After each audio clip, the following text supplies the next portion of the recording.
Hello students, नमस्कार, सुप्रभात। इतिहास के मौर्य वंश तक का जो टॉपिक खत्म हुआ है मित्रों, उस पर हम वस्तुनिष्ठ प्रश्नों की सीरीज की बात किए थे और वो सीरीज आपके सामने प्रस्तुत है। टॉप 20 क्वेश्चंस, जैसे क्रिकेट में T20 होता है, ठीक उसी प्रकार से अब हिस्ट्री में टॉप 20 होगा, वो लेकिन कन्वर्ट कर दूंगा उसको टॉप 50 में। घबराए नहीं। माना कि हमारे पास वो संसाधन नहीं औरों की तरह, संघर्ष है, लेकिन सबसे बड़ी चीज आप हैं, तो क्या गम है। आइए मित्रों, प्रश्न को प्रश्न की तरह सॉल्व करें। इंपॉर्टेंट क्वेश्चंस, बहुत ही महत्वपूर्ण क्वेश्चंस। इस कड़ी में प्रथम क्वेश्चंस की तरफ चलते हैं और निश्चित रूप से आपको बहुत पसंद आएंगे।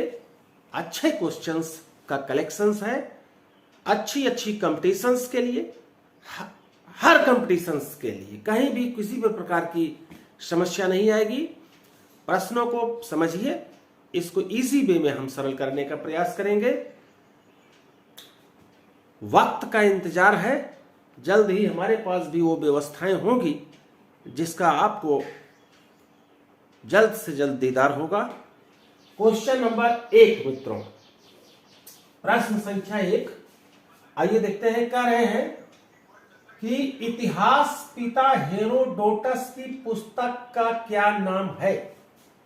इतिहास पिता हेरोडोटस, यहां आपका एक क्वेश्चन और क्लियर हो जा रहा है कि फादर ऑफ हिस्ट्री हेरोडोटस, इनकी पुस्तक का नाम क्या है। 4 ऑप्शंस हैं, जरा सा विचार करके बताइए। नेचुरल हिस्ट्री है, हिस्टोरिका है, चचनामा है, ज्योग्राफी है। क्या है मित्रों? 1 सेकंड का समय देता हूं तो याद रखेंगे। हेरोडोटस की पुस्तक का नाम है हिस्टोरिका मित्रों, ये बात आपको दिमाग में बैठा के रखना है। First questions clear, most important questions clear. आइए सेकंड क्वेश्चन की तरफ देखते हैं। हिंदू पॉलिटी पुस्तक के लेखक का क्या नाम है। बहुत बार क्वेश्चन में पूछा गया है। हिंदू पॉलिटी पुस्तक के लेखक का नाम राय चौधरी है, वासम है, केपी जायसवाल है, आर.एस. शर्मा है। अपने को दिमाग पर जोर डाल करके देख लीजिएगा कौन है इसमें। मोस्ट इंपॉर्टेंट क्वेश्चन मित्रों, केपी जायसवाल है। अंततोगत्वा इसका स्क्रीनशॉट ले लीजिएगा ऑल कंपटीशंस के लिए। तीसरा question, early history of India. Early history of India 1904 में लिखी गई थी। अर्ली हिस्ट्री ऑफ इंडिया 1904 में, जिसके लेखक हैं बताना है आपको। बिसेंट आर्थर स्मिथ हैं, बिमलचंद हैं, मजूमदार हैं, रोमिला थापर हैं। कौन है? Early history of India. तो मोस्ट इंपॉर्टेंट मित्रों, इसके लेखक हैं बिसेंट आर्थर स्मिथ। याद रखेंगे, मोस्ट इंपॉर्टेंट क्वेश्चंस। अगला क्वेश्चन है, इंडस शब्द किस भाषा का है। बहुत बार पूछा गया कंपटीशन में, इंडस शब्द किस भाषा का है। फिर से क्वेश्चन निकाल करके देखें। इंडस शब्द किस भाषा का है। यूनानी है, लैटिन है, ईरानी है, अंग्रेजी है। किस भाषा का है मित्रों? तो याद रखना है लैटिन भाषा का है। ये कंपटीशंस के क्वेश्चन है, बराबर पूछे जाने वाले क्वेश्चन है। अगला क्वेश्चन है, इतिहास जानने के महत्वपूर्ण स्रोत कौन से हैं या कौन सा है। What is important sources of history. तो यहां पर हमको देखना है कि सिक्के हैं, साहित्य हैं, अभिलेख हैं, विदेशी यात्री विवरण है। इसमें तो चारों स्रोत ही हैं मित्रों, लेकिन इन चारों स्रोतों में सबसे इंपॉर्टेंट स्रोत क्या है उसकी बात कर रहा है। तो हमने आपको हिस्ट्री के लेक्चर्स में बताए हैं, सबसे इंपॉर्टेंट स्रोत अभिलेख होते हैं मित्रों, इस चीज को याद रखना है। अगला क्वेश्चन है, मानव को आग का पता कब चला। मानव ने आग की खोज कब किया। तो यहां आपको ध्यान देना है, मध्य पाषाण काल में, नव पाषाण काल में, निम्न पुरा पाषाण काल में, उच्च पुरा पाषाण काल में। तो पुरा पाषाण काल की बात आएगी खोज के लिए। अब उस पुरा पाषाण काल में भी निम्न पुरा पाषाण काल, मध्य पुरा पाषाण काल, उच्च पुरा पाषाण काल। तो मित्रों याद रखना, पुरा पाषाण काल का जो पहला पार्ट है निम्न पुरा पाषाण काल, मोस्ट इंपॉर्टेंट, यहां पर आपकी खोज हो चुकी थी। अगला क्वेश्चन, मानव ने पहली फसल कौन सी प्रयोग किया था? मानव द्वारा प्रयोग की गई पहली फसल का नाम बताना है आपको। जौ है, चावल है, गेहूं है, रागी है, इसमें से कौन सी फसल थी मित्रों? मोस्ट इंपॉर्टेंट, तो याद रखिए गेहूं है। गेहूं की फसल को मानव ने सबसे पहले प्रयोग किया था। अगला क्वेश्चन है मित्रों, गणेश पूजा का साक्ष्य कहां से मिलता है? गणेश पूजा का साक्ष्य पहली बार कहां से मिलता है आपको बताना है। मालवा से, दैमाबाद से, जोरबे से, हड़प्पा से। मोस्ट इंपॉर्टेंट, तो याद रखेंगे दैमाबाद से। दैमाबाद से गणेश की पूजा के साक्ष्य पाए गए हैं। बहुत इंपॉर्टेंट क्वेश्चन है मित्रों। अगला क्वेश्चन है, सिंधुवासी किस धातु से अपरिचित थे? सिंधुवासी किस धातु से अपरिचित थे? यहाँ क्वेश्चंस में आप देख रहे हैं, चांदी है, सोना है, लोहा है, तांबा है, कांसा है, इनमें किस धातु से अपरिचित थे? तो मित्रों बहुत ही इंपॉर्टेंट क्वेश्चन है। जैसा कि आप सभी जानते हैं कि वो चांदी से भी परिचित थे, सोना से भी परिचित थे, तांबा कांसा से परिचित ही थे, मात्र लोहा से अपरिचित थे। ये आपको याद रखना है। सिंधुवासी बहुत बार क्वेश्चन उठाया गया है और आने वाली कंपटीशंस में अक्सर पूछे ही जाते रहते हैं क्वेश्चन। अगला क्वेश्चन, लोथल बंदरगाह किस राज्य में स्थित है? चलिए बच्चों जल्दी दिमाग में जोड़ डालिए। लोथल बंदरगाह बहुत ही इंपॉर्टेंट है। लोथल बंदरगाह किस स्टेट में स्थित है? तो आपको मैं ऑप्शंस दे रहा हूं, गुजरात में, पंजाब में, महाराष्ट्र में, आंध्र प्रदेश में। इन चारों में कहां स्थित है?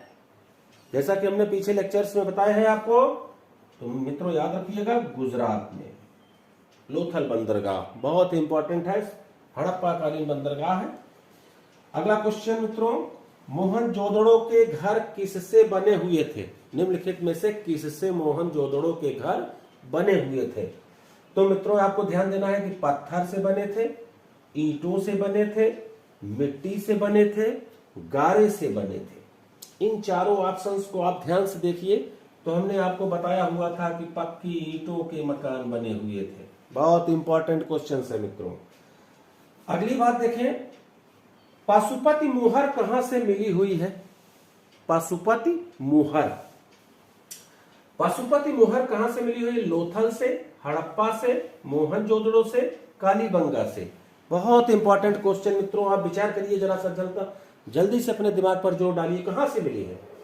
कालीबंगा से। पाशुपति मुहर कहां से मिली है? लोथल से, हड़प्पा से, मोहनजोदड़ो से, कालीबंगा से। तो मित्रों याद रखिएगा मोहनजोदड़ो से। मोस्ट इंपॉर्टेंट, मोहनजोदड़ो से। तो अगला क्वेश्चन मित्रों, युगल समाधान के साक्ष्य कहां से मिले हैं? युगल समाधान से तात्पर्य होता है कि जहां पर पति पत्नी या स्त्री पुरुष एक साथ दफन हो, समाधान, युगल समाधान कहते हैं उसको। तो ये इसके साक्ष्य कहां से पाए गए आपको ध्यान देना है। कालीबंगा से, लोथल से, बनावली से, आलमगीरपुर से। इसमें आपको चूज करना है कि कौन सा ऑप्शन सही है। तो यहां मित्रों याद रखना है कि लोथल से युगल समाधान के साक्ष्य पाए गए हैं। अगला क्वेश्चन वैदिक काल से है, ऋग्वेद की रचना कहां हुई थी? ऋग्वेद की रचना कहां हुई मित्रों? बहुत ही क्वेश्चन इंपॉर्टेंट है, बराबर पूछा जाता है कंपटीशंस में। तो आपको ध्यान देना है कि ऋग्वेद की रचना कहां हुई थी? पंजाब में, सप्त सिंधु प्रदेश में, मध्य भारत में या दक्षिण भारत में। इनमें से कहां हुई थी ऋग्वेद की रचना? तो हमने आपको बताया हुआ है मित्रों, और ये पूछा जाने वाला क्वेश्चन है, यह है सप्त सिंधु प्रदेश। याद रखेंगे, यहां पर ऋग्वेद की रचना हुई थी। अगला क्वेश्चन है, पतंजलि की रचना कौन सी है? निम्नलिखित में से पतंजलि की रचना कौन सी है? तो ऑप्शंस देख लें, महाभाष्य, अष्टाध्यायी, चरक संहिता, दीपवंश। तो जैसा कि आप जानते हैं, अष्टाध्यायी रचना पाणिनि की है, चरक संहिता चरक की है, ये बौद्ध ग्रंथ है। तो बचता है महाभाष्य, ये पतंजलि का महाभाष्य है, जिसकी रचना उन्होंने पाणिनि की अष्टाध्यायी पर महाभाष्य लिखा हुआ है। मित्रों बहुत इंपॉर्टेंट क्वेश्चन है। अगला, दशराग युद्ध किस नदी तट पर हुआ था या लड़ा गया था? दशराग युद्ध बहुत बार पूछा जाता है ऋग्वेद में, ये क्वेश्चन है कि दशराग युद्ध किस नदी तट पर हुआ था। तो इसमें क्वेश्चन दे रहा है ऑप्शंस में कि परुशणी नदी पर, वितस्ता नदी पर, झेलम नदी पर, सरस्वती नदी पर। तो आपको बताना है कि सरस्वती नदी पर या झेलम नदी पर या वितस्ता पर या परुशणी। तो मित्रों याद रखना, यह युद्ध परुशणी नदी तट पर हुआ था। परुशणी, जिसको रावी नदी के नाम से भी जाना जाता है, यही परुशणी नदी के तट पर दशराग युद्ध हुआ था।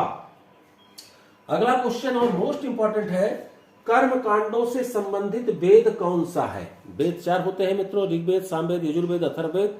अब इन चारों वेदों में आपको यह पता लगाना है कि कौन सा वेद है जो कर्म कांडों से संबंधित है, जिसमें ऋग्वेद है, यजुर्वेद है, सामवेद है, अथर्ववेद है। तो मोस्ट इंपॉर्टेंट क्वेश्चन यहां लगा लीजिएगा, यजुर्वेद है मित्रों, जो कि कर्म कांडों से संबंधित है।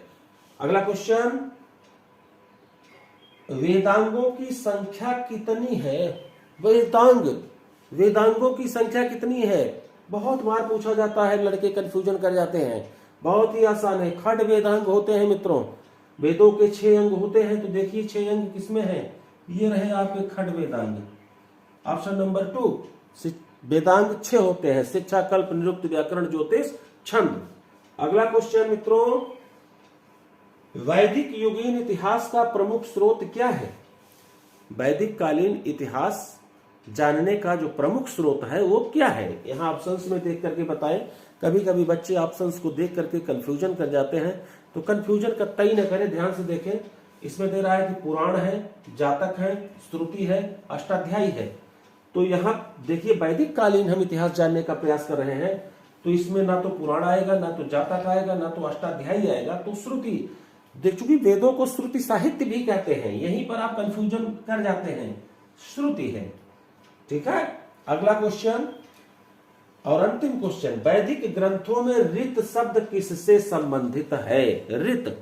ऋत शब्द किससे संबंधित है? नैतिक व्यवस्था से, ऋतु विज्ञान से, धर्म से, वैदिक सूक्त से। मोस्ट इंपॉर्टेंट बात है मित्रों, ऋतस्य गोपा शब्द आया है, बहुत ही इंपॉर्टेंट है वरुण के लिए। तो नैतिक व्यवस्था से संबंधित है मित्रों, नैतिक व्यवस्था से। ऋत शब्द जो है वो नैतिक व्यवस्था से संबंधित है। ये टॉप 20 क्वेश्चंस आपको कैसे लगे कमेंट्स में जरूर लिखिएगा। ये क्वेश्चन आपके लिए छोड़ रहा हूं, उसका जवाब कमेंट्स में दीजिएगा।